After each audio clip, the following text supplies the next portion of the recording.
에베소서 4장 15절에서 16절 말씀입니다. 에베소서 4장 15절에서 16절 말씀입니다. 신약성경 313쪽에 있습니다.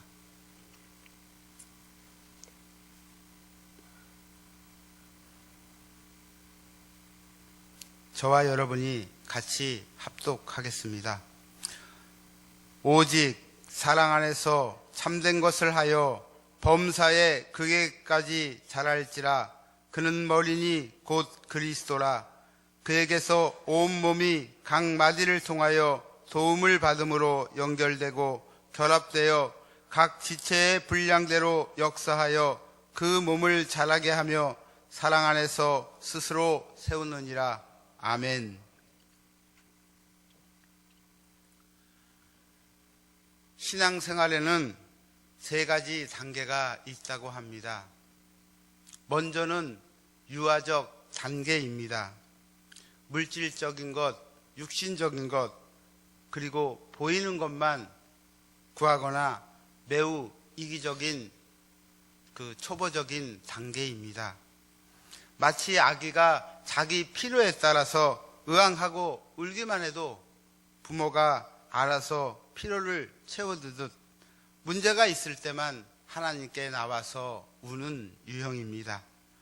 영혼의 내적인 성장이 무엇인지도 모릅니다. 그저 주님은 내가 요구하는 것을 채워주는 해결사로만 이해하는 단계입니다. 무척 이기적인 자기 중심적인 단계라고 할 수 있습니다. 좀 더 자라게 되면 청소년의 단계가 옵니다. 이 시기는 응석이 통하지 않는 때입니다. 교육을 의무로 받아야 하며 자신의 주장과 행동과 개성 앞에 제재가 가해집니다.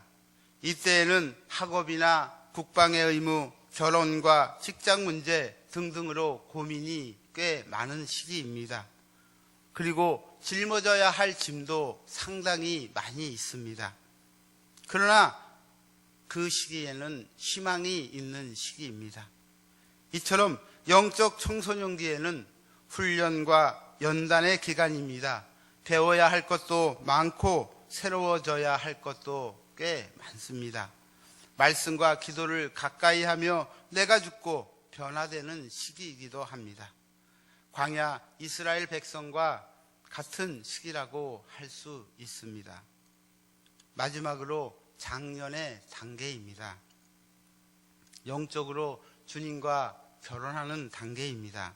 모든 성도는 이미 그리스도의 신부이지만 주님과의 친밀한 교제는 장성한 수준에 이르러서야 비로소 체험하게 됩니다. 그리고 주님을 사랑하게 됩니다. 또 내 중심적으로 살지 않습니다. 결혼이 무엇입니까? 내 중심이 아니라 서로의 중심으로 사는 것이 결혼입니다. 꽤 오래전에 결혼 이야기라는 영화를 본 적이 있습니다. 박중훈 씨와 이미 저 세상으로 가신 최신실 씨가 결혼을 해서 처음 신혼생활을 이어가는 것을 영화로 만드는 것인데, 처음에 결혼을 하다 보면 서로 간에 자라온 환경이 틀리기 때문에 치약 짜는 법도 틀리고 또 여러 가지 또 생활 패턴이 틀리기 때문에 거기서 오는 분란과 다툼, 그것 때문에 갈등하는 그런 내용입니다. 그것은 서로가 서로를 중심적으로 서로를 이해하지 못하기 때문에 생기는 것입니다. 우리가 만약에 서로의 중심으로 서로를 이해하고 살지 못한다면 가정이 풍비박산 날 것입니다.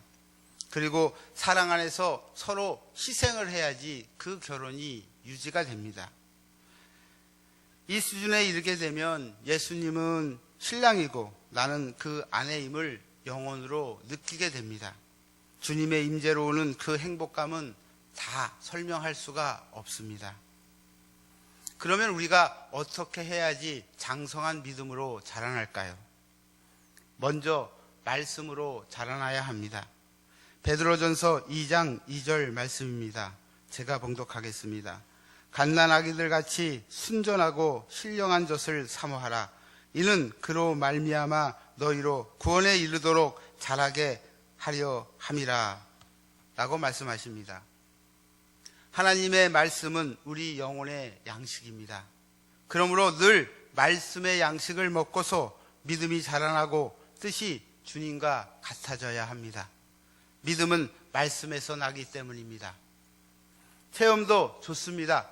그리고 체험을 주신 목적도 우리는 알아야 합니다.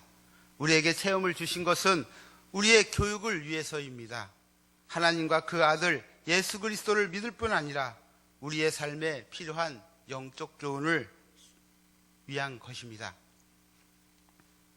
그래서 요한복음 20장 30절에서 31절에 예수께서 제자들 앞에서 이 책에 기록되지 아니한 다른 표적도 많이 행하셨으나 오직 이것을 기록함은 너희로 예수께서 하나님의 아들 그리스도이심을 믿게 하려 하며 또 너희로 믿고 그 이름을 힘입어 생명을 얻게 함이니라 라고 하셨습니다. 마치 예수님께서 제자들을 데리고 3년 반 동안 다니시면서 온갖 기적과 이적을 보이며 교육한 것과 같습니다. 기사, 이적이 목적이 아니라 예수님을 바로 믿고 말씀에 사는 것이 목적이었던 것입니다. 제자들을 마술사를 만들기 위해서가 아닙니다. 온전한 믿음의 사람을 만들기 위해서였습니다. 성도들 가운데는 옛날에는 하나님께서 기도도 잘 들어주시고 체험도 많았는데 지금은 웬일인지 체험도 주시지 않는다고 실망하시는 분들도 있습니다. 실망하지 마시기 바랍니다. 그것은 지극히 정상입니다. 하나님께서 말씀에 의지하라고 그렇게 하신 것입니다. 풍랑위를 걸어가는 베드로와 같이 체험도 무척 중요하지만 말씀을 의지하는 훈련을 하시기 바랍니다. 말씀을 믿으면 그 말씀대로 그대로 이루어지기 때문입니다. 그런데도 완악한 유대인들은 체험만을 구했습니다. 그토록 예수님께서 말씀하셔도 표적만을 구합니다. 그러자 마태복음 12장 39절 말씀입니다. 예수께서 대답하여 이르시되 악하고 음란한 세대가 표적을 구하나 선지자 요나의 표적밖에는 보일 표적이 없느니라 라고 책망하셨습니다. 우리는 바로 알아야 합니다. 체험은 의심을 떨쳐버리고 말씀에 서도록 바로 서도록 주시는 것입니다. 그래서 완악할수록 많은 별별 체험을 다 시키시는 것입니다. 그렇다고 체험이나 이적을 부정하는 어리석은 자가 되지는 마시기 바랍니다. 날마다 말씀을 묵상하고 또 온전히 말씀을 믿고 또 그 말씀 안에서 안식하며 행하는 참 믿음의 사람이 되시기 바랍니다. 핍박이 오고 장애가 와도 의심하지 않으며 죽으면 죽으리라 말씀에 살고 말씀에 죽는 사람이 장성한 믿음의 사람입니다. 두 번째로 장성한 믿음은 사랑 안에서 자라는 것입니다. 믿음의 성장은 곧 사랑의 성장입니다. 데살로니가후서 1장 3절에 형제들아 우리가 너희를 위하여 항상 하나님께 감사할지니 이것이 당연함은 너희의 믿음이 더욱 자라고 너희가 다 각기 서로 사랑함이 풍성함이니 라고 합니다. 이처럼 믿음과 사랑은 정비례 합니다. 믿음이 크면 사랑이 크고 사랑이 크면 믿음도 큽니다. 그러므로 믿음을 구하면서 사랑하지 못한다면 그 믿음은 자랄 수가 없는 것입니다. 오늘 본문 4장 15절 말씀입니다. 같이 한번 읽어보겠습니다. 에베소서 4장 15절 시작. 오직 사랑 안에서 그는 머리니 곧 그리스도라. 아멘. 무엇을 하든지 사랑으로 하라는 말씀입니다. 찬송을 해도 주님을 진정 사랑하는 마음으로 하는 것과 하지 않는 것은 하늘과 땅의 차이입니다. 이렇게 장성한 믿음의 차이는 사랑의 차이입니다. 부활하신 주님은 베드로에게 물었습니다. 요한의 아들 시몬아, 내가 진정 나를 사랑하느냐?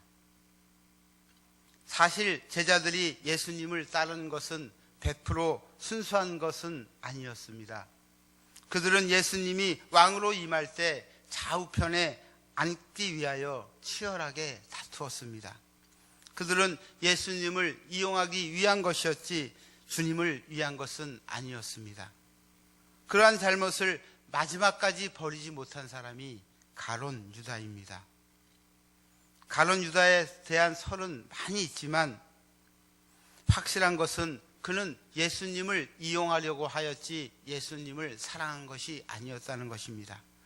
우리가 사랑으로 자라지 못하면 가론 유다와 똑같이 될 수도 있습니다. 세상에 사랑이 없는 것이 가장 무서운 것입니다. 부모와 자식 간의 관계도 그렇습니다. 부모 자식 간은 혈연 관계이자 사랑으로 맺어진 관계입니다. 이걸 알지 못하고 어느 누가 날마다 자식을 의식화시켜서 너희들 권리를 찾아라, 인간은 평등한 것인데 부모는 높임을 받으려고 하고 너희들은 맨날 섬기기만 해야 하느냐? 부모가 매를 들거나 부당하게 교육을 시키면 서슴없이 경찰에 고발해라 등등 의식화 교육을 시킨다면 어떻게 되겠습니까? 그것은 사랑으로 자식을 키우는 것이 아니라 왼수를 만드는 것입니다. 요즘 교육 현장이 어렵다고 합니다. 선생님들은 학생을 오히려 두렵게 여기는 때가 되었습니다.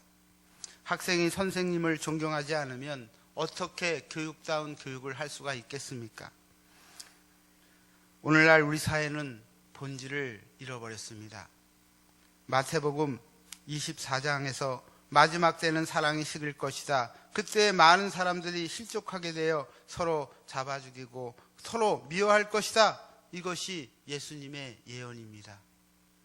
그런데 좀 안다고 하는 사람들이 온갖 조항을 들먹이면서 권리를 찾아라. 이제는 바보가 되지 말고 자기의 권리를 찾아라. 불이익당하면 절대 가만히 있지 마라. 혼자가 안 되면 우리가 도와주겠다. 등등. 그리스도인의 본분과 신앙은 어디 가버리고 서로 약점에 따라 죽이고 잡는 험악한 세상이 되고 말았습니다. 약점을 보면 돕는 그리스도인이 아니라 도리어 약점을 발견하면 죽이려고 달려듭니다. 이렇게 사랑이 없는 시대를 맞이하고 있습니다. 사랑에는 조건이 없습니다.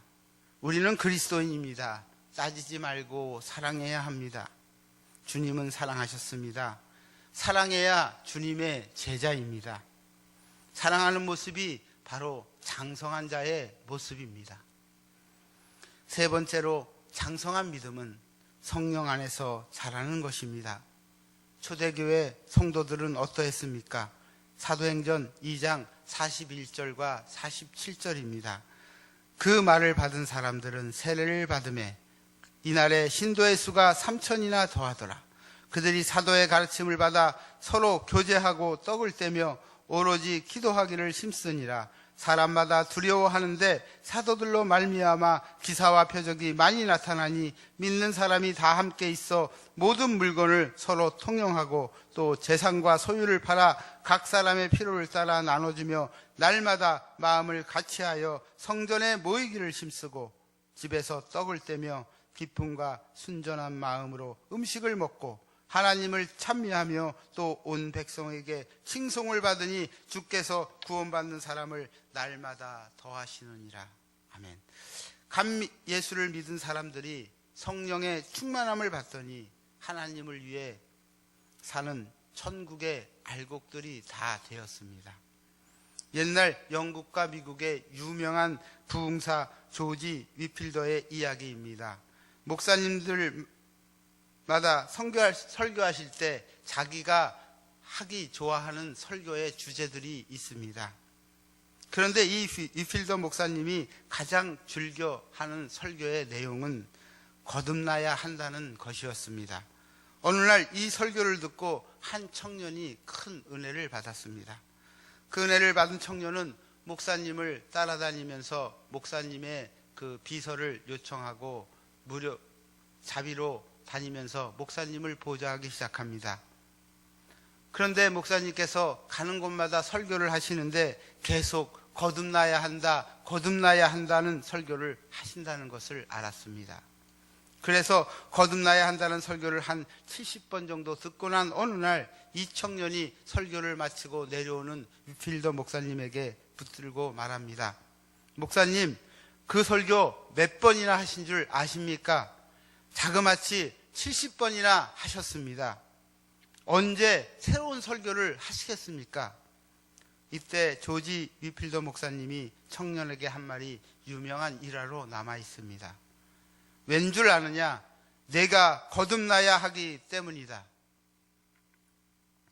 여기서 조지 위필더 목사님이 말하는 거듭남은 우리 오늘날 현대 신학에서 얘기하는 다시 태어남 중생의 개념이 아니라 우리가 변화되어 성화되는 데까지 가는 거듭남을 말합니다.